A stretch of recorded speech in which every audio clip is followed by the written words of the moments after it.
Welcome back to Unified Reality. On today's episode, the art of multimedia experiential content with Camille Renaud, founder and producer of Curiosity Interactive. So today we're going to be talking a lot about content, experiential activations, and mostly content. Hey. How are you, Camille? I'm doing tremendously well. Thank you for having me. It's great to have you on, and you are so talented. So I want us to jump right in. Tell us a bit about your path. How did you become a multimedia experiential content producer?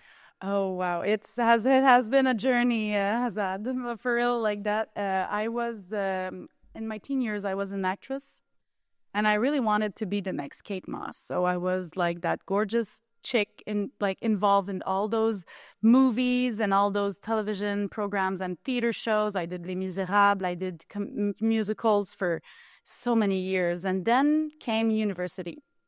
And I was good at mathematics, economics, geography, and, I was the leader of my friend's team. So I was like, hey, why can't I be a manager in the cultural sector in the arts? And so I fell in love with the field of interactive medias, and I specialized in that during my bachelor's degree. So since then, I did 6 years in the movie industry. Then the pandemic hit, and I really loved what the multimedia experiential industry had to offer, how we could come from one screen to 36, like one camera to 76, like Yes. you do. Yes. So, and that really gave me the fuego, the fire to explore and deep dive into this industry. That's pretty amazing. So you actually started as an actress. How old were you when you first started? Like your first role? My God, I was doing the Théâtre Outremont at 5 years old for like the summer camp of Outremont. So cool. And my mom always brought me to, I was part of an agency, so she would always bring me to those auditions. So I really was into the entertainment and business since very young. And Are your parents also involved? Meaning that are they in entertainment? Like how did that happen? Well, mom was very proud of me, and she thought I was cute and energetic. So she said, like, why not, put that energy to good use and put her on stage where she can shine and do what she does best. So that was all my childhood. And when did the shift happen where you wanted to go from on the stage to behind the stage and become like a producer? Yeah, well, I'm going to say something absolutely obscene, but that's the vision that I used to think that it is for more than 10 years, 15 years in the industry doing theater, I almost never got paid for what I did. And so I told myself, if I want to have a stable life, if I want to, stay in the creativity, but, thrive, and I want to have control. That's where I said to myself, I'm good in math. I'm good in economics. My dad's an engineer. My mom's an artist. So I was like, where's the X? Project management in the arts. So that makes sense. Yeah. So at 18, I started my diploma, and it started all from there. It's been 10 years in the field. Congrats. Yeah. Thank you. And so in 2020, you founded the Curiosity. Tell us a bit more about Curiosity and what is the mission of Curiosity? Yeah, absolutely. Well, it goes, it's the next logical thing to do is in the industry, in the arts, everybody is mostly freelance, mostly, we are project-based. So in my head, I was like, I have a network that I can put to good use. And so I was like, how can I bridge the gap between creators and broadcasters? Might it be brands or spaces or both? And because that's what I do on a daily basis. I go to see underground artists, and I'm like, I'm pulling you up and I'm matching you with some other crazy human being that has great ideas. And we need to find a space for you to have, Showcase. To showcase, exactly. And so that's... I love it. So you said bridging the gap between artists and brands. Yeah. That's a good way of looking at it and simplifying it, right? Oh, yeah. I always say UGC, right? User-generated content has changed the world. Yeah. But these creators were part of them. We can't survive if there's no brands, meaning that the brand needs to sell a product. Obviously, we know that. There's advertising. So this whole thing works because of advertising. If you remove advertising, none of it works anymore. And I think it's very focal for young entrepreneurs that are creators like us to understand that, you need to pay this stuff. Now, you could be a one-off and try to be like a really crazy Banksy. We don't even know if Banksy's real, right? At this point. No, it's true. Have you ever seen Banksy? Well, no. I could have a real good case study for you that will demonstrate that Banksy was created by corporate museums that just sell stuff to us without us knowing what's going on because they checkmark everything. Yeah. Anyways, that's another discussion. But artists need to know that there's someone needs to pay for this. And usually how do you pay for stuff is by selling a product. This is the world we're in. Like, I'm just a player. I'm just describing what it is. And yeah, sadly, or not sadly, like I think of myself as an amplifier for brands. Like, that's what is my job. And if I want to do something great, well, we're working in a world where money leads, and that's where I need to go. I need to pay my rent. I need my artists and my teams to pay the rent. So in the end, I love the fact that I can really bring the brand to the most creative part of itself by being paid. Yes, no, totally. Like, great deal. Yeah, no, it is. So you're not just a producer anymore because producers, yes, well, for sure, a good producer also handles budgets, right? But a good producer, not a good producer, a producer's job is not necessarily to do sales, let's say, to go find who's going to pay for it.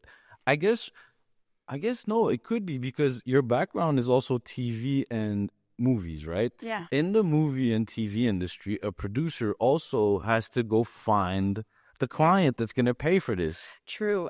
Usually the producer in the television industry is basically pitching to the broadcaster. So I'm doing that, but for the multimedia industry. And the producer is also the one wearing the hat of sponsorships. Yes. Sorry. So yeah, totally. You have sponsors, and that's where it becomes different from an agency, because then at an agency, a producer or let's say a project manager doesn't necessarily have to find the client. They work for, let's say, Sidley, and Sidley has the client. They have biz devs and they have account managers and they have this and they have that. So the client comes in. But it's this shift, right, where like content creators are like mini producers and they could grow, right? Like Mr. Beast, let's say, right? Yeah. Okay. He has a team of 400 now. Like that's a full-fledged agency. Yeah. Right? And like they spend $5-10 million on each video. There's massive production, there's coordination. I would beg to say that, I don't really like how they're spending the money. Like, I just saw a video where they blew up a truck or something. I'm like, you could have spent that money better, but whatever. That's his category. That's where he makes the views. So, we got to. Yeah, he's mastered it. So now multimedia and that bridging the gap, right? Yeah. And we explained it between the sponsor, the money, let's say, and the artist. But what about multimedia in itself? What is multimedia for you? What does that mean? Yeah. Well, multimedia, like we said earlier, is you can put it to all sauces. Like it can be Alfredo, it can be arrabbiata. Like it's so many everything you can do. Like multimedia for me is the fact that we're not just using television or just a camera. We're using a camera to film something that's embedded into a wall that is interactive. When you go through it, there's like animation. Your data that has been taken in the web app is feeding everything. So in the end, you have an amazing light show in that UX in that journey, your UX journey, basically, the user experience. That's well said. So basically, multimedia means that it's in different places that you could consume it. Yeah. And I guess your job is also to make that journey a really good one from Yes. different media types, right? Absolutely. And it's different mediums in different places, but we can also scrunch it up and put it all in one place to really have the immersive experience, that hot word that we're having right now, the Immersive. immersive. So our show's called Unified Reality, right? So why is it called Unified Reality? Is we, like you, the bridge, our bridge is to really go from the digital to the physical back to digital, right? Unifying both worlds, because we feel like it was really good when we were kids. It was physical. I used to go to the park. I used to have a bike. I would meet my friends at the park. We didn't have to go on Instagram. Now kids are totally into TikTok, Gen Z and Gen A, but we feel like there's a shift coming. So we feel like it's going to be a bridge of both, having best of both worlds, like taking the digital to make the physical better and the physical to make the digital better. So URL plus IRL equals UR, which is unified reality. Now, tell me, what do you think of that? What do you think of unified reality? Like, is this viable? Because you're telling me multimedia, you explained experiential. To me, that just means unified reality. Well, I was about to say that we're basically saying two words that are, two themes that are basically the same. And yes, I feel like there's more and more VR together experience. Like there's, I don't know, there's that YouTube video where you see a young kid just in the VR world, in the metaverse. And is he walking around the city?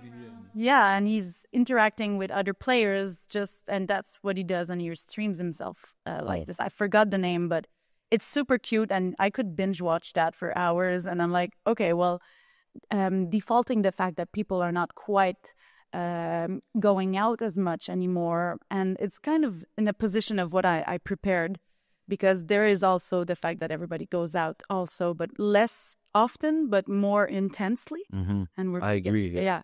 So defaulting the fact that you are staying at home with your VR headset, you're still meeting with people of the internet in other ways than scrolling or, Yes. So more physically interacting with people and interacting in your own space that's part of another space, which is the metaverse. Yeah. It's super, super exciting, all this. I just hope that people like us make it a good place, not a bad place. Yes, well, we're going to see where that goes, because the human beings that are in that verse are the ones dictating the way that it is going to be. So we don't have a control of it. Yes. Well, I hope that we could maybe a little bit, I like to say when Steve Jobs said, if you push here, something comes back the other side. I'd love to do that. So I actually believe in that, but it's in small increments, and you have to really be confident in yourself. You have to be so strong. Absolutely. A bit more about your professional life, right? So you actually, did you ever work for like a big company or an agency, or was it right away from university starting your own like Curiosity Interactive, right? Tell us a bit about some of the highlights. Yeah, well, I was in agencies for 7 years out of the last 9 years. So I had the chance to be, like I said, in the movie industry. I was working on La Bolduc. I played in La Bolduc. That was a great, one of the highlights. But that was the movie industry. And I focus now more on the XR. Oh, yeah, cool. So we love XR. Yes, XR. So one of my big highlights was the Beyond Van Gogh exhibitions when I was at Normal Studio 2 years back. I was the manager of the operations. So in 10 months, I did deploy 35 Beyond Van Gogh immersive experiences in the world. In 35. Cool. So tell us a bit more about it. And not to take away from the project, I saw it, but I didn't experience every piece. So tell us a bit about it. So you would take, like from the A to Z, basically what the experience was, what you did, and how you deployed it. So basically, we had one big immersive room where the team at Normal did all the creative. So it was the way that we distinguished ourselves and the content was that we really animated it. Like we really felt on the boat. We really felt like we were walking around in the path of Les Orangeries. So that was no, that was Monet because I also did Monet, but I got confused here. But It's all right. That's super cool. so we had the two formats, and I worked mostly on organizing the workflows of the team and talking to the leads, and afterwards dispatching it worldwide. So what kind of team did you need here? You had, I guess, VFX, 3D, but you also had audio, I guess. Yeah, spatial audio. We had a great guy on audio, and he did all the original compositions, the musical scores, and we did do spatial audio because audio in the immersive industry is the black sheep, is the one that is left a little bit behind. And I am a big musical audiophile person, and audio in the immersive is what brings the immersive. The spatialization of sound is what makes your head turn, is what makes you forget, because a screen has limits, but sound doesn't. And we had a great composer. Yeah. And so this experience was in a physical room with projections. Yes. Yeah.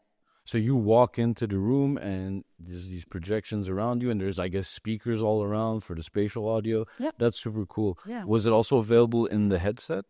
No, it was really an in situ experience, and that was we were very happy and proud of that, because during the pandemic, we were getting out of the pandemic. It was 2021, so we really wanted people to get out there and go and have a safe distance. Yeah, I believe in it, really. I believe in bringing people. That's what humans are. We're social beings. We like to be around each other. We like to talk. We like to eat. But so like I was saying, right, unified reality it feels like when you go to an event, lesser maybe now, but I don't think so. Like everyone's in their phone. Yeah. So our idea was, well, can't we make this part of that story? We're at the event, right? Yeah. So we're talking about multimedia, right? Yeah. There's a media that's in their hands. In our hands, yeah. That when we're going to use it. So I'll give you a perfect example. We were with Eminem's team a few years back. Not directly them, but the agency that was working for them. And they said, hey, guys, we could pitch Eminem for like an AR app. What's the ideas? And when I pitched it, someone from the team at the agency was there, and there was Eminem's manager and stuff, and he's like, this sucks, right? No one's going to pull out their phone and see an Eminem version in 3D on the stage with fire around him. And the manager said that you have no clue what you're saying. It's like, he's like, when we're on stage, everyone has their phone out. Yeah. Everyone's taking a picture. So why not be part of the journey with the client? It's like, yes. Yeah, that's nice. It totally makes sense. All right, so now you say, like, what part of like media management actually do you actually like, right? Now, I know it's really complicated because you have like different assets to work with, right? So like for Van Gogh, it was just that location, right? Yeah, well, times 35, but yeah, it was just that one format. Yeah, but meaning multi would be like you would have a mini TV show maybe, or a series on Netflix, I don't know, then maybe something on YouTube, then you bring them to a location, then there's an app. I don't know. Yeah, right? that could be like the second version, and I'll let Paquin Entertainment, my dear friends at Paquin, explore those this version of multimedia. Absolutely. It should be. How do you look at this, right? So I kind of see it not as a problem, but okay, there's this mission. Yeah. How do I tackle this mission? So tell us, like, because I know you do have a certain way of looking at it and seeing it. Well, like I said, multimedia can be in one place. So the use of surround sound and the use of projectors and the use of museum-like concepts and patterns that we can use to make it a multimedia. It's not necessarily the tablet, the phone, and the projector and the TV. It can be, it's sometimes less is more. And when you're happy with the result, for example, the immersive room, do you need something else? Do you need another like television or another embedded content? You're already surrounded by it. So sometimes we need, as producers, to say, okay, we got to stop. It's good enough. And the people are going to use their phones for sure, but to take pictures of them. So we're actually creating a memorable moment. And so we don't have the AR app, but we do have UGC in the end that is published on their social network. So the shareability is there. Yes. Now, it's a good point. So, because there's two ways of looking at it. So it could be multimedia when you're distributing content, like in the public, but it could also be multimedia at the location, meaning you have like 50 screens. And to your point, well, do we need 50 screens? That's it. Us on our enterprise side with some of our products, we always say that. We always say, well, are you just doing this for PR? That's first thing. Yes. If you are, that's great. That's great. Second, why are we doing this? Is this overkill just to use technology, right? Yeah. What's your, so on the industry side, it would be, well, what's your ROI? What are the KPIs? You have the same thing, but the KPIs in the industry, like let's say a car manufacturer that use AR for training is different, but it's kind of the same. It is. It's qualitative on our part, but quantitative on the car manufacturer part. Yeah, for sure. For sure. So tell us a bit more about like how you go about one of these projects. Like, where does the creativity come from? And this is maybe not in our questions, but I'm curious, like when someone approaches you, like for Van Gogh, right? Let's say you were the full agency, right? Yeah. And I say, hey, I'm a museum. Yeah. I want to attract people. Yeah. What do? Do I have to call Moment Factory and spend $10 million on a little light show? Or do I have to, like, what is your expertise? Is that part what you do through? You assess what it is? That's exactly it. And I have lots of love to give to Moment Factory. Me too. I love them. Shout out. Yes, sir. And they have trailblazed our industry here in Montreal, and we owe them a lot. But today, in 2024, 2025, we have so many other people to look at, so many other studios that have so many things and interesting concepts and ideas to pitch out in the world. And so when somebody like a museum comes to see me and I'm like, okay, what is your objective? You want to sell more tickets? Okay, sure. Like, it's a great objective. What is the message that you want to convey in the end? What is that? What is it that you want to make your people learn? Or what is the takeaway here? Is it a nice Instagrammable immersive room like Van Gogh? Great. And Van Gogh, in the experience, not just for pictures, of course, you need to learn, and you learn about him, and there's some, little texts that have been museum-proofed and, expertly written. So what is it you want to bring to this world that does not exist? Or I love to say that in French, we say, je tourne l'éléphant de bord. So I turn the elephant around and I'm like, okay, we usually see the ears and the nose of the elephant. But if we see the side of the elephant, what can we bring that's different? What is another part that we can innovate on that same artist that we have seen for 100 and so many years, for example? And so that's the questions that I actually send to the client, and we have workshops together because it's a co-creation. We cannot go with it's so expensive, our industry. We cannot go on our own way and say, okay, voila, you deal with that now, client. No, you need to onboard the client and say, hey, what is it that you want us together as a team, client included, to create? So that's where I bring the discussion. Very well said. And so what are the key components for success, right? When you're managing a project? Yeah. My gosh, there's so many. Well, there's the physical aspect. There's the finished product. But for me, as a project manager on a day-to-day basis, what I feel is capital is trust your team, trust your experts, surround yourselves with the greatest people you can have around you, because there's so many people who are BSing their way in this world, in this industry and so I'm like, no, I need quality people with hard assets, but also the soft asset. So how it's hard, right? How do you measure this? Like, do you look at their portfolio? Do you test them?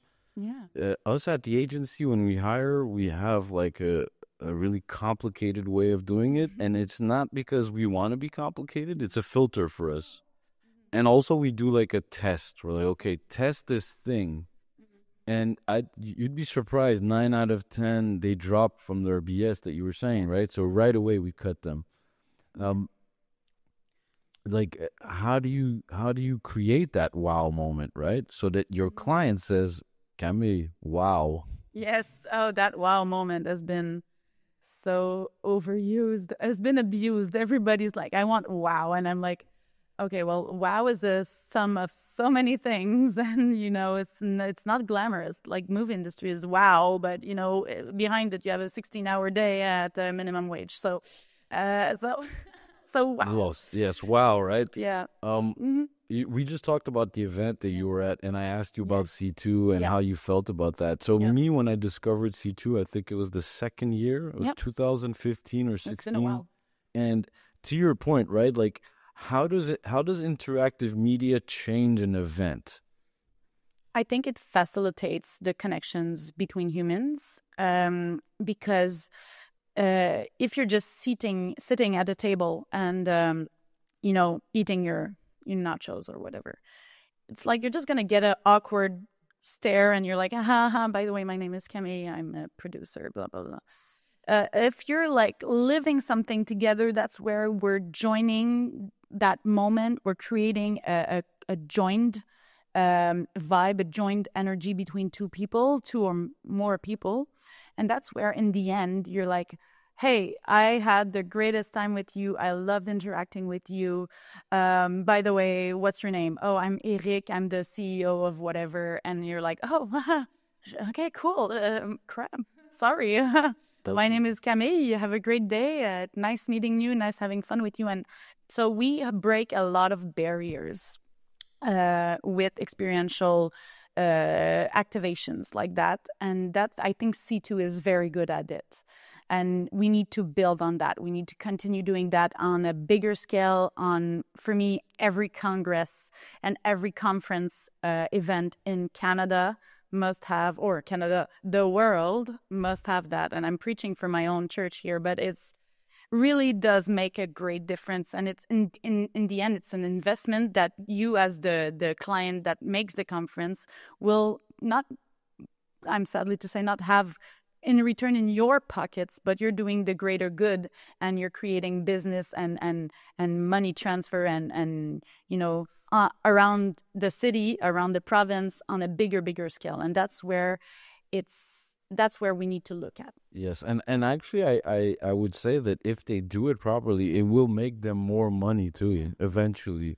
Because a good experience equals more engagement. More engagement means what? More sponsors and advertisers. Because at the end, it's all about selling a product. You're right. Yeah. And well said. Well, very well said. And, if people are, putting 5 stars on your conference, the word of mouth is going to be tremendous. Yes. So we have this, I work with a lot of event companies too. Like we worked with Live Nation to create a bunch of stuff back in the days.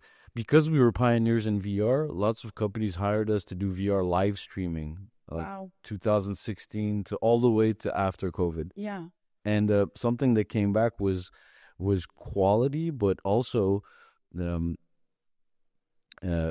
telling stories, right? How do you tell a story with all of this, right? So how did interactive media, which is multi-device, multi-platform, how did it change telling stories? Because before it was very linear, right? Yes. And what is it now? Is storytelling more hard? Is it harder now? Yes.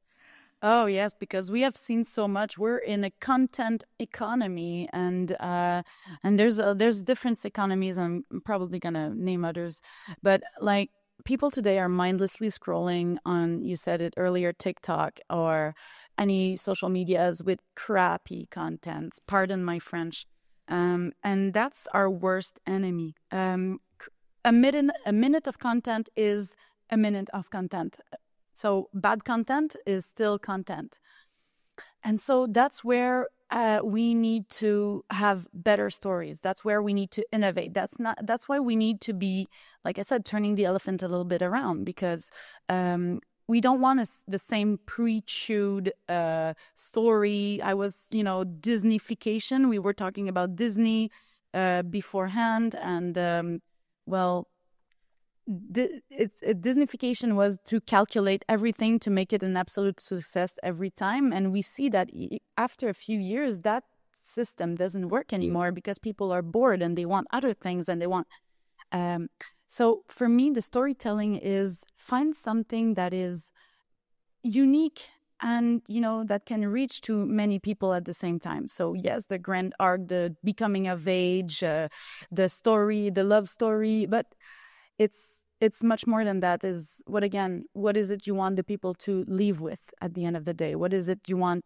What is the sparkle that you want to put in their eyes, and the message that you want to convey? And that's where the brand part is fun, because brands are like colors. There's so many you can choose from. There's a message that you can bring to the table. And so it's not a Disney love story, but it's a great way to say, okay, we've been more eco-responsible. Here's what we do, or, et cetera, whatever you can think of that can really bring something to the table for the people who is living and experiencing it. That's well said. Disneyfication. I want to dig into that a little bit. And so I'll tell you what I think about it.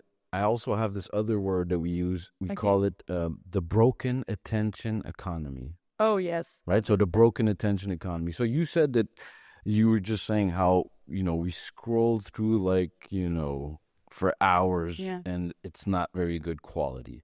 Now, why is it that this content exists? Well, why does a bag of chips exist? It's the same thing. It's like, it's addictive. It's you have 15 minutes turning into an hour and a half time, that you're like starting and you never end, like a bag of chips. It's a good way of seeing it. So let's say society or Lay's that owns chips, let's say they push it for profit, right? They don't really care that it's good or bad. They could maybe make it better, but it's all about their bottom line. So they're going to make the cheapest chip that tastes the best for the most profit. Now, what does that mean for content? Is it the same, right? What I just described, right? So the broken attention economy. Yeah. So the platforms have to make you click on an ad. And the more you click, the more the shareholders make money, right? So now, if you're a content creator, you kind of notice this. And you're like, well, if I create this type of content, I'm going to get more views. Yeah. So now, is that kind of taking away from creativity at that artist level, because artists are changing their own behavior for the clicks? Yeah. So themselves are now part of that wheel that we're complaining about, right? The top content creators, Mr. Beast, right? Yeah. Why does he do it like that? Well, he's like, dude, I want views. Yeah. He's like, I didn't invent YouTube. I didn't invent the algo. No. Yeah. But the algo is for what? Is for clicks. So that's what we say, the broken attention economy. Now, Disneyfication. Yeah. Well, it's well, I have a question for you. Yeah, what do you think of what I just said, the broken attention economy? Well, it doesn't take superior education diploma at HEC Montréal to know that it is spot on. It's in French we say nivellement par le bas, so it's a vicious circle that goes, down to the bottom baseline. What is that person in the middle of a field with a high school degree consuming versus, the PhD that has mastered its field? Well, we all need that no-brainer, brain turning off moment. It's like, well, I wouldn't say not soap operas, but fictions like those Big Bang Theory things, like where every 16 seconds you must have a laugh or else you're out. And so like that really, I think, is the main source of entertainment nowadays. Like it's on our phones, like you said. So, oh, a cat is cute. Oh, look at the cat. Oh, cute. I just want to squeeze it. So it's addictive. Like I said, the bag of chips is delicious. Is it good for you? No, but it's darn good in your mouth. I want it. No. Yes. Jay, thank you for that answer. So Disneyfication, my question to you is this. How important do you think IP is at this point, or it was? Like, because Disney, all they do is really like let's say Marvel, right? They didn't own Marvel. They bought the IP, then they created this world with all of these extra characters that they brought in. What do you think about IP? Like, how important is IP for someone like you? Well, IP it's again, it gives a certain guarantee of success, but there again, we might have seen it too much. Buying IPs and playing on IPs give you a certain number of ticket sales, but in another way, people might be tired of hearing of the 10th movie of this series, of this IP.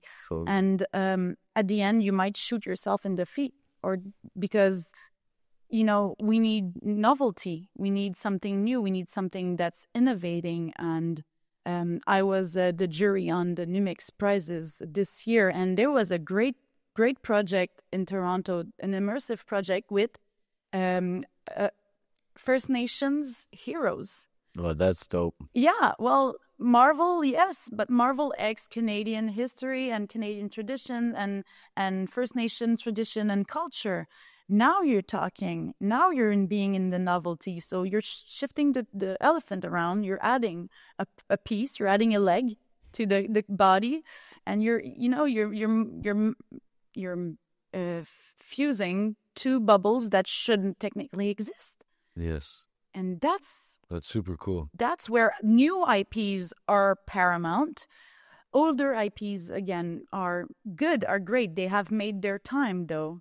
That's what I feel like too. And what you said before, right, about Disney, it's showing us. The stats are showing us. The sales are showing us. Box office data. It feels like they focus too much on certain data, right? They were like, oh my God, we have this data. We have to make the movie exactly like this. Yep. And it feels like it got too computerized or /AI'd. Absolutely. AI is not new. No. It's been there. I mean, a software is AI. Yeah. Okay, cool. That's really interesting. So me too. I do believe in IP. I believe that artists should own their IP. That's first thing, But like the rest of it, I'm not sure. So the experience economy. Yeah.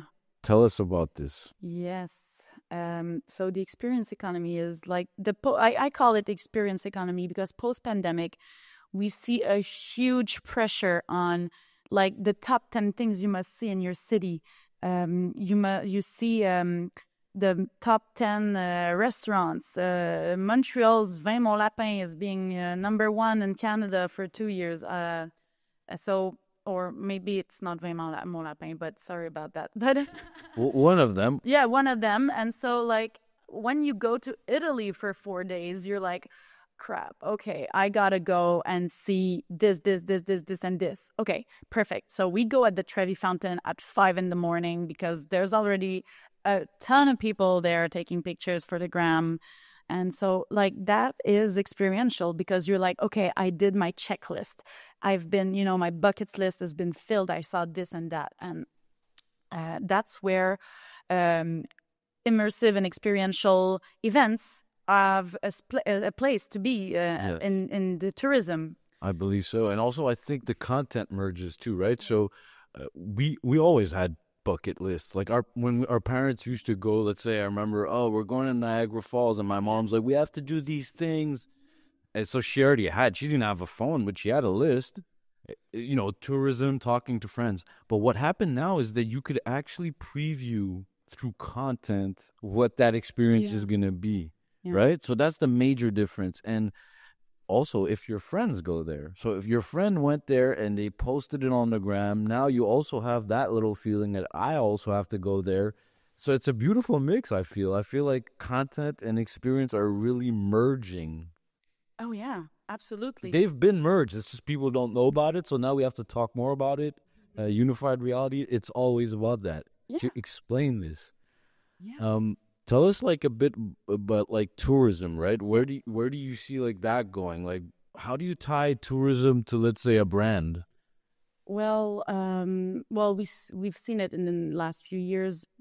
Cities are becoming brands. I'm going to New York next week, and I'm saying I'm from Montreal. Oh yes, les Canadiens de Montreal. Yes, yes. I'm like, okay, yes. So like, there's the brands and tourism. Like when we go to Paris, we go to Louis Vuitton, and we go grab that expensive, like that overpriced croissant with a 15-euro latte with the design on it. It's like, again, the brands can really go into that circle of things to do. I see plenty of people on Instagram, on the social networks, that are, oh, when I'm in Florence, I'm going to that old 400-year-old cafe, but I'm going to stop by Gucci and buy those nice flip-flops, and that's, well, the influencer era of our times. But brands must integrate the tourism, because that's the new flow of first-hand money. Like that's where like people from abroad are going to spend. That's where, it's direct new money, fresh money. It's not circling. Well said. Yeah. It's from outside. It's new people, and they're there to spend, really, right? As a tourist. They're predispositioned to be in that mindset of, it's the contrary of frugal, of, enjoying and yeah, especially. Spending. Yeah. So we talked about experiential and the economy of it and tourism. Yeah. So, like, how does this work with our attention span and content, right? So, yeah. The question for you, when you go traveling, do you use a specific app? No, actually. Well, I go on Time Out Market, like on Time Out magazine online, or to see like, what's the top 10? I do that. Okay. I'm part of that. I'm part of the problem also. I'm like, what's the top 10? Well, you're not part of the problem. You're really looking for information, right? Yes, that's the first thing you're sure. doing. Now, there's so much content out there that you're like, well, I could search that location, but what is really going to come out, right? Yeah. So, will I be disappointed if I go and choose randomly a restaurant and or an experience? And that's where, it's tricky, and that's why I'm researching firsthand. And so let's say if you're going to, let's say, Barcelona, you will check like top 10 restaurants in Barcelona. So you're kind of checking for local news. Kind of, right? Yeah. So we had Chuck from Narcity here a few weeks ago, and he was telling us how, well, Facebook really dropped his views because of the Canadian government, C-18 and all that stuff. But he was saying, hey, we're really focusing on local influencers, because if you're going somewhere or you're local, a local influencer would be able to tell you, hey, this is the best restaurant. Yeah, like your own personal guide. And yeah. That's now, what do you think of AI doing that? Well, I like the fact that AI can suggest things, but I really like the human part of it. It's like I really asked the fact that that person knew his cousin from that place, really, told me about X and Y, and I'm like, okay, I'm going to double check and I'm going to see whatever availability and stuff. But I'm really basing myself off the human, the feeling, that AI cannot reproduce or, properly, sure. I totally get what you translate. mean. But let's look at it in a different way, where the human goes to human. It's like such a bad way to say it. Let's say you and me go to a restaurant and we eat there and we love the food and we review it. Yeah. It's a real review. It's us, but it doesn't mean that we're being honest either. So we could be paid by the restaurant owner to say that review. Now, that's not where I want to go to. But let's say there's 50 of our reviews. Yeah. Right? Which one do you look at first? True. What if AI could read them for you and go through them and say, see, this person here, they're pretty plausibly saying the real stuff because their other reviews are pretty good. So why don't you read Camille's review on that restaurant? So that's what I meant by AI. Yeah. AI not actually going to eat at the restaurant, but more, because there's so much data, so much content, so much stuff. Yeah. This is the tool to bring it back to you. Yeah, look at search engine, right? You search on Google for something that you like, and today that's not enough anymore. You have to go, like, the shift is GPT, right? Yeah. So instead of searching, you ask it. Yeah. It's like, what is the best restaurant in Montreal? And it says per Narcity, per this, per the Google reviews, this is the best restaurant. And so it kind of does the job for you. That's what I meant. But hey, I could go on and on about that stuff. I haven't experienced it per se myself, that because I really am focused on the feeling of people that I know, or that great gastronomy reviewer that So for food it's a bit. But let's say when you buy your ticket, you go on Expedia.com. Yeah. Right? So it's not a real person. No. And there's major AI there. Not only based on what's going on outside, but what you're doing. Did you know that if you go back to the same website 6-7 times, example, like Expedia, it might charge you more at the end. Oh, yeah. Because it knows that now you're not being responsible, you're checking too much. Oh, this person now thinks that the time is running out, we could charge them more. There's like so many algos out there. It's crazy. Yeah, it's very crazy. So we're already deep in it, but you have to somehow make it better. Yes. So can you agree that all of this, all this data and all this experiential and all of this content that's being bombarded is making it hard to impress and entertain us? Absolutely. Too much choice is the worst choice. You see it, on Netflix. Like, I unsubscribed at some point because I could not find a show that I wanted to see. And the meme here is you spend as much time as choosing the content that you want to listen to, and as much as the time that you're looking at. Give up. And you give up. Yeah. So 30 minutes after scrolling, you're like, gosh, okay, forget it. So like this is very complex. And I think that, yes, AI can really help us, tailor make answers or part of answers for that, because depending on your ideas or your affinities to some thematics or some you can so don't worry about it. Here we're always natural and cool. Depending on your preferences. There you go, I found it. It was pretty far in my brain. It was somewhere. It was somewhere. So you can have a great answer. And so, it is groundbreaking. It's a great invention, and we need to focus on learning how to use it better and use it more in a very ethical way. That's for sure. That's excellent. There's so much that we could talk about. So sure. I'd like for you to maybe, if you want, right, if we could go about event management or we could jump into content creation. I'll let you tell us what you would like to share a bit more about some of the challenges, right? So you're a producer and you have to bridge that gap, right, from the artist to the sponsor / advertiser.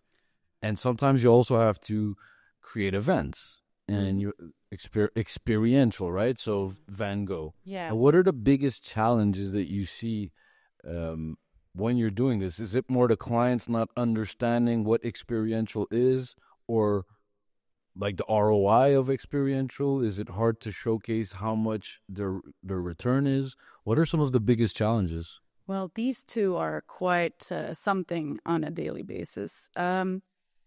It's for sure the client always expect when it comes to creation, it costs nothing because it's, It's free. Just tell them to do it. Yeah, and then you can just grab any ideas. It's and there, boom, you got an idea. Yeah, just to type. Yeah, program that in 2 hours, and we're gonna be okay. How much do you need? Like $300? You're like, no, no, babe.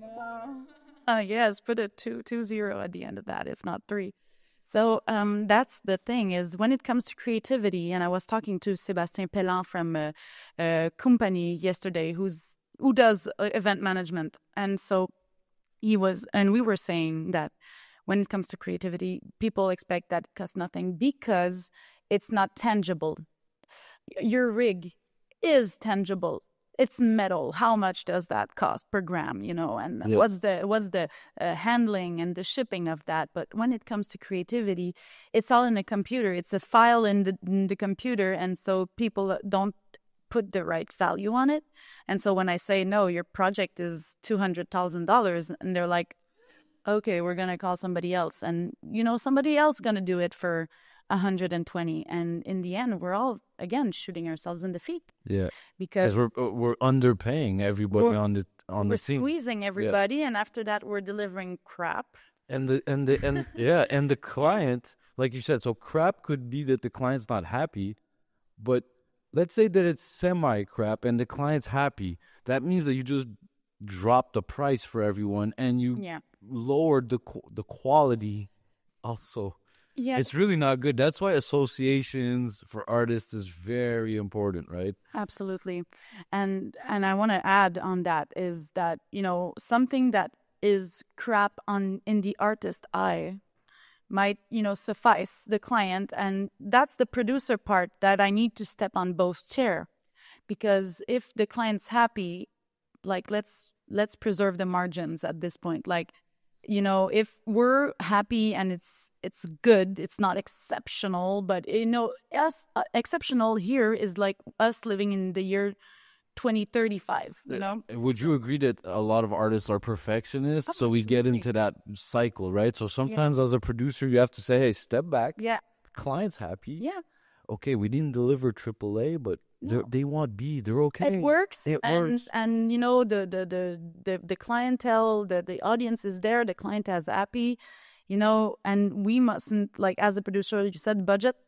I need to fix on my budget, and that's where I said, okay, people, gang, we gotta stop. And again, they're living in 2014, and everything that we do, thinking we're in 2030, is still bringing people forward to the timeline that we want to go to. Yes. I really agree with that.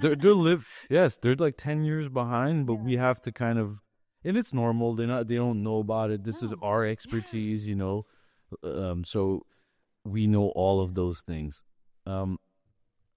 We're going towards the end of the show, and I want to jump on content creation. Yeah. Like, what are the key elements to create engaging content? That's an excellent question. And you could take a bit of time, and I'll give you a bit more context around it, and some of our other guests. So a lot of our guests, or me myself, I kind of, when you talk about content creation, I kind of shifted to the creator economy and influencers. Mm-hmm. And then I say, okay, well, what's the number one thing that you would like to see an influencer be, right? When you see someone, what's the thing that catches you? Okay, well, on the creator economy and influencer part of it is I want people to be actors of change, of good change. Yes, you can do a Zara haul of the new season and your skinny fit, size 2.5, body great, and you're beautiful, you're a gorgeous human being, but it's so superficial. But there again, it attracts the views. I try on a daily basis. I think of me as an influencer, but I'm like a micro influencer. But you'd be surprised. Micro sometimes brings more. Yeah, we'll talk about that. Well, I try to bring the best out of people, and I try to bring that naivete into the world, because coming into your studio today, I discovered so many things that I worked with, but from the office way back on the other side of the street. Now I was in the studio this morning, and I had the most fun, and I wanted to share it to the world. And that's where I think people should aim for less views, but more impactful views. When I'm talking about something, 2 weeks later, there's somebody DMing me and saying, "Oh, Cam, you were so right about this and that." Might be 2 or 3 people, but these I have changed their lives in some way. And so the content economy, I think, and it's very utopian, okay, and it's me with my optimism, is that you gotta do something good for the greater good, the greater community, instead of focusing on your own little navel. Yeah, so less selfish and more selfless. It's you kind of answered what a lot of us answer. We're really looking for authenticity. That's the number one thing.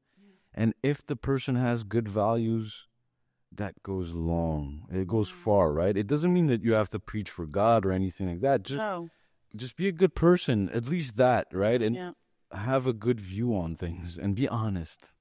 All right, so content creation, right? So did you want to add more? Like, I know that we talked about Disneyfication. Yeah. Everything kind of looks the same now. Everything is really short format. Do you like short format? It's a good chip. It's a tasty chip. Do you create short format for some of the experiences? Well, I do, because it's what the algorithms are demanding. Like, I cannot do otherwise but put a trendy music on a 7-second video. But I'm against that. Like, that YouTube skippable ad is not serving your brand. It is in a, like, we can go into the funnel and say, okay, well, that, but. Have you noticed that it's kind of a bit switching around again, that long format is becoming more popular? Well, it depends on the person, and it depends on the time that the person has. Long formats are good for deeper, nicer, profound information. And, short format is like, hey, look at us.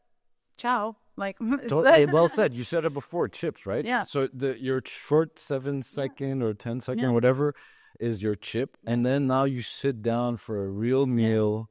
That's it. A nice steak, and a good 1 or 2 hour podcast, like Hero-fied Reality. Yes, sir.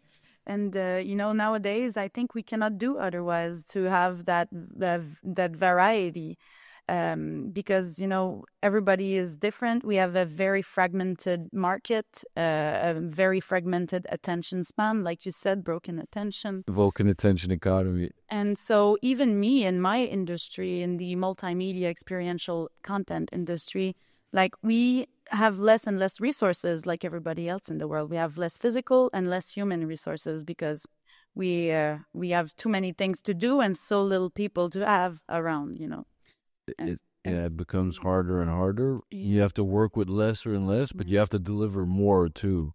Exactly. Very demanding sponsors sometimes, or clients. Absolutely. And, that's where we don't have the choice but to fragment ourselves also. So yes, that 7-second video, but on TikTok, but yes, also that website, that one-pager website, to drill down the experience in a very easy demo way. Yes, taking the VR out of the helmet and putting it on a 360 wall.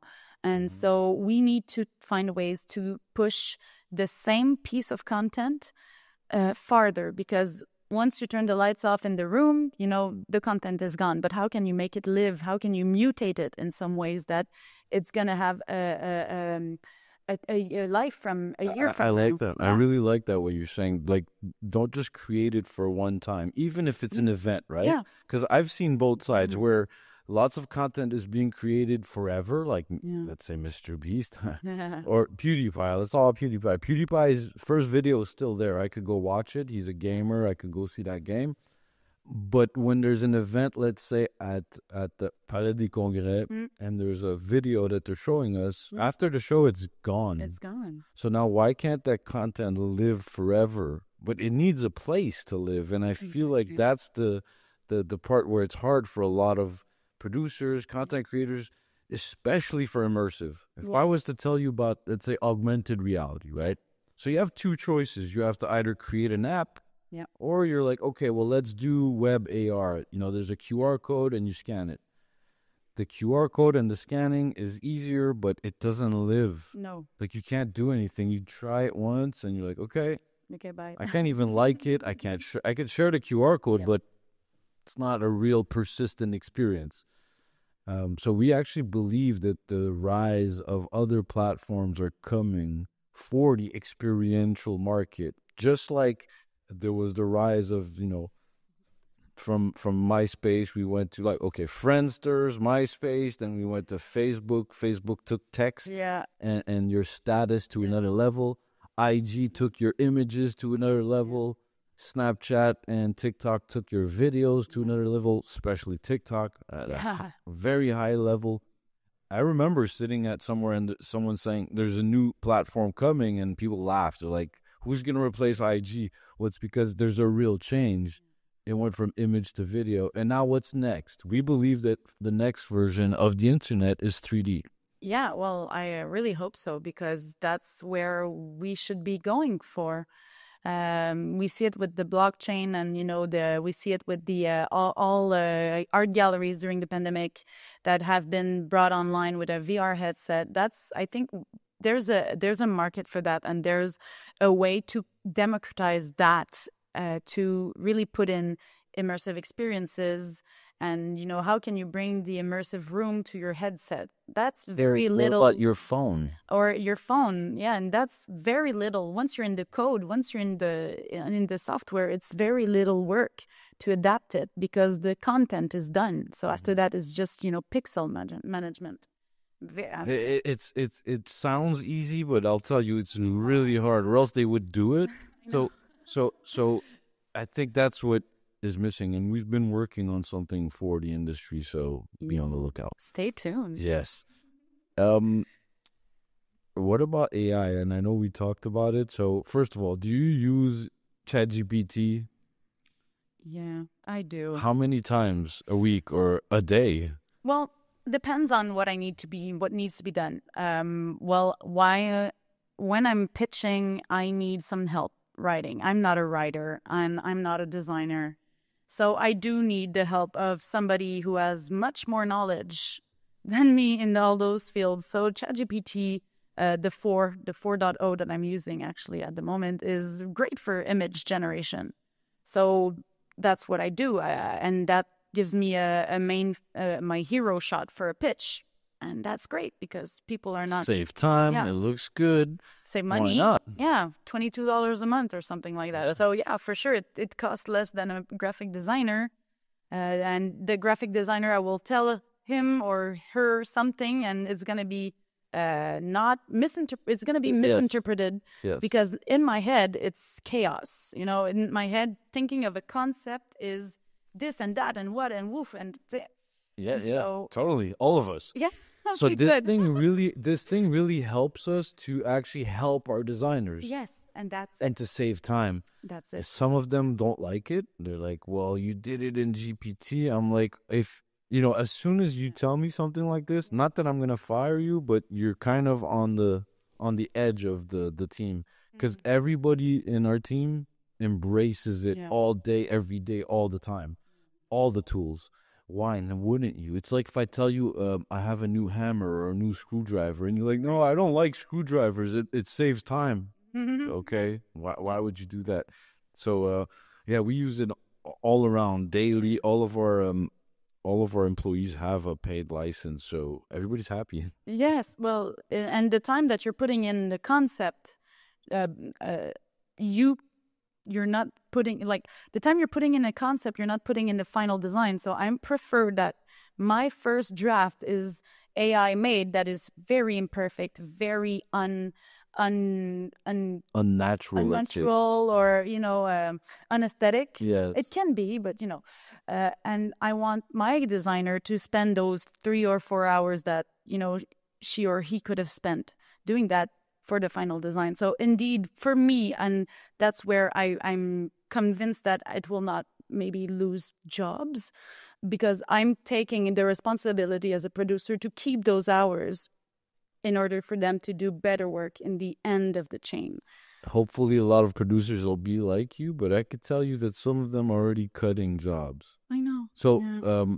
in the second wave of the job cuts in Yeah. the tech world, we don't know exactly, but we suppose, because it happened to us too, that a lot of the layoffs were due to AI.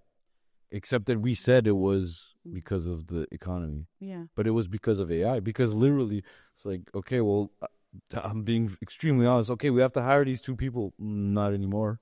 Mm. But this thing does it. So yeah, it's weird how to look at it. So it's saving a lot of time on, I'd say, admin stuff, Yes, stuff that specific. are like redundant Yeah. and boring. Yeah. So I'd say if people are losing their job, they're losing boring jobs. Like, Exactly. just get a new skill and go up the ladder. Learn how to prompt. Yeah, that too. Yeah. And also it's hard to prompt, right? Oh yeah, You it's have to know how to properly prompt. Um all right, let's jump into the last segment, which is entrepreneurship. yeah. We are all entrepreneurs. I am an entrepreneur, born entrepreneur, serial entrepreneur. That's all I do. I have ideas. I go crazy about them. I try to fund them. I sell them. Tell me about your little journey, not little, I mean your journey of becoming an entrepreneur in the media industry. So we do know your past. You went from, actress, being on the stage, Yeah. now To behind the behind. stage, producer, budgets. Tell us a bit more about like your difficulties and how you got here, right? Because being an entrepreneur always sounds really fun, but I always like to talk about our difficulties so that people could learn from them. And you are absolutely right to talk about this. It's only been recently that I've considered myself an entrepreneur. I being the arts and cultural sector, we're all cultural and artistic entrepreneurs.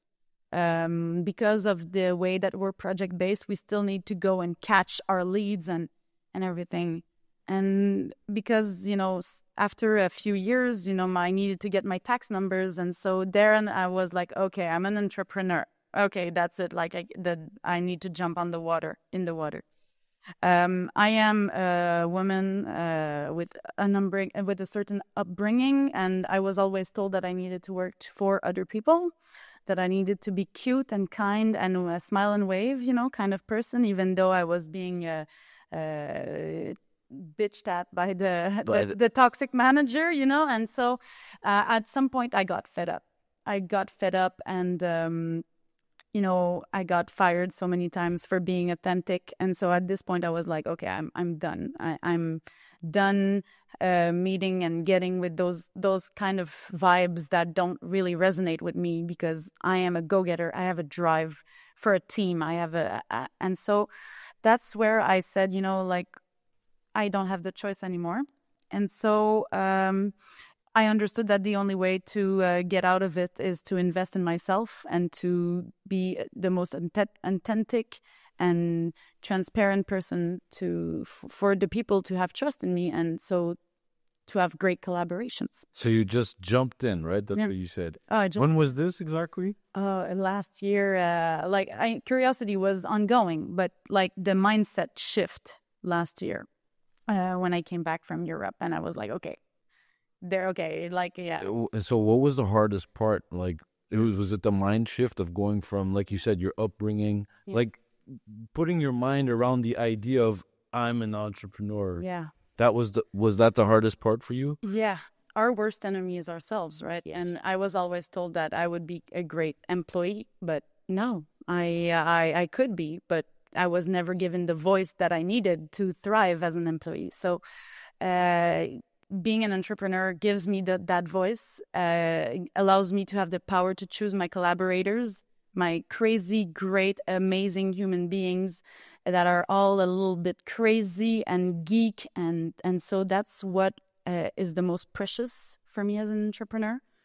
And, in job interviews, I was always told, where do you see yourself in 5 years? Well, today I am exactly where I want to be. I am the producer that I want to be. I am the conductor of all those magnificent peoples, those neurospicy human beings that have so much to give. Like I needed, like that I wanted to give also and got crushed. So I'm giving those voices to those people. The neuro-spicy human being. Yeah. I love that. Yeah, and I think we're pretty much in that spiciness also. Are we spicy enough for you at Genius XR? Are we? You guys are crazy spicy. You guys are ghost pepper spicy. I love it. Thank you. Not to cut you, but Yeah. it's wonderful. Like, so being authentic led you to actually, again, being a real entrepreneur because you couldn't actually shine. And what would be some of the advices that you would give to someone that maybe wants to be exactly like you and that's younger? What would be the advice? I wish somebody would have whipped my butt a while back. But, you know, it's hard, you guys. Like, I'm here with a big smile, but it's never giving up. Like, you're going to have that great high. You're going to sign that contract. And 3 weeks later, that contract is going to be retracted. There's so many things that, you know, gets you going, but also things that gets you down. But remember that a step a day gets you far. So that's my first advice. And, you know, I was talking about humans. I am a producer. I'm managing numbers, but I'm not doing the work. I need to surround myself and expect the best in the people. But that comes with a warning. So many people out there gives you a friendly face, but, you know, out of jealousy will negatively impact your journey. They will talk behind your back and sabotage you. And I've had my fair share of that. And so I can guarantee that you got to know where your allies are and your friends are, even in Quebec, when we're recognized to be the most friendly people on earth. You are in control of your life. You never let anybody say otherwise, but you got to take full responsibility of your actions. And since then, my life has been exponentially happier. And you will face challenges in a much better mindset by being responsible of your action. And do not, and you're going to stir some air. So, but do not let people tell you otherwise and stop you from stirring the air. And lastly, you know, get out there, work on your personal brand. What do you want to say to the world? Me, it's rounds. I'm a big circle of fun and I'm bubbly. I'm a bubbly square. I love bubbles and I love rounds. And what do I bring to the world as that bubbly square? What color do I bring to this great canvas of life? And what is it that you want to do that is so strong that without it, the world feels empty? And that when you find those answers, that's where you can really, really be the best person that you want to be in this life, you know? Well said. Nice. Very cool. Yeah. Very insightful. So yeah, don't ever give up. Like, that's a real one for entrepreneurs because we have to be the biggest motivators of ourselves. Yes. And at first, maybe this is a bit for you. Like you said, everyone's going to talk behind you. Yeah. No one's really there to be your fan, right? You have to be your number one fan, the biggest fan.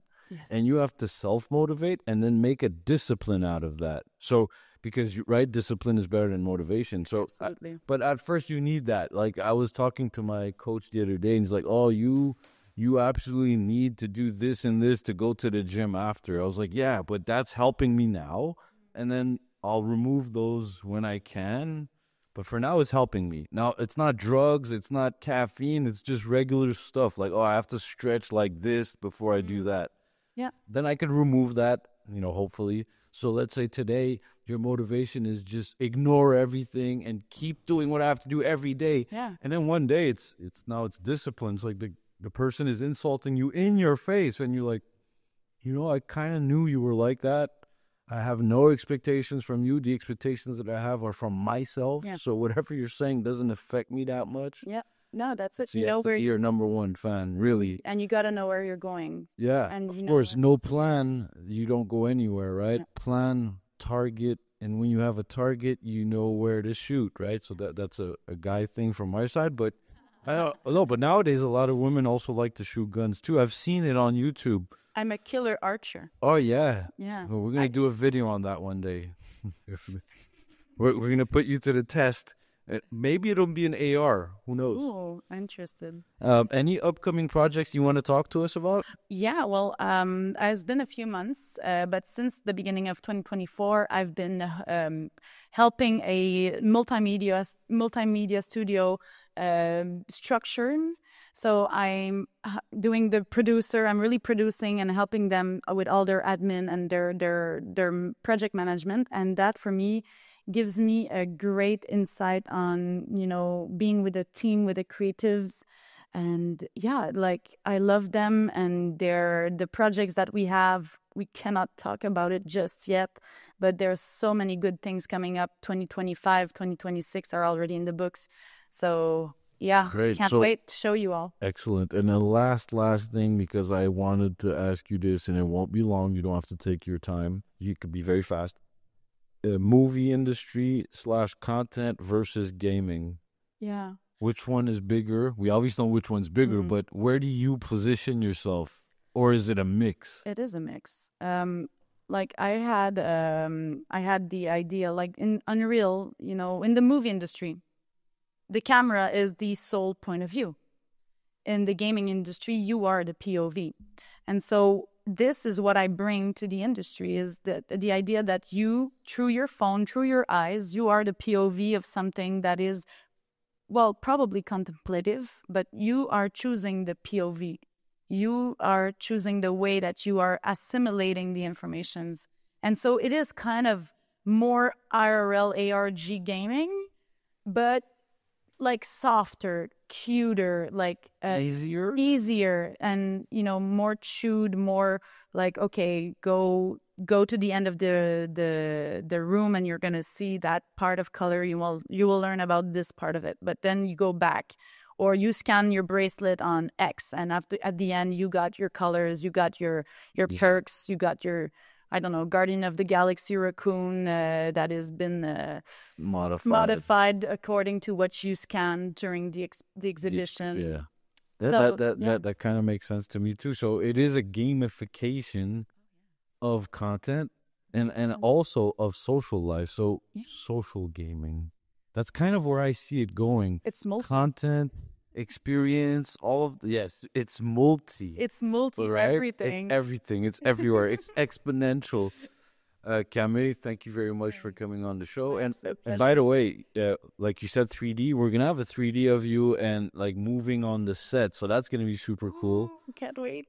Thank you for being here. Always a pleasure to see you, and keep working and keep being the superstar that you are. We will see you again very soon in the metaverse as well, hopefully with our digital twins. Thank you, everyone. Take care.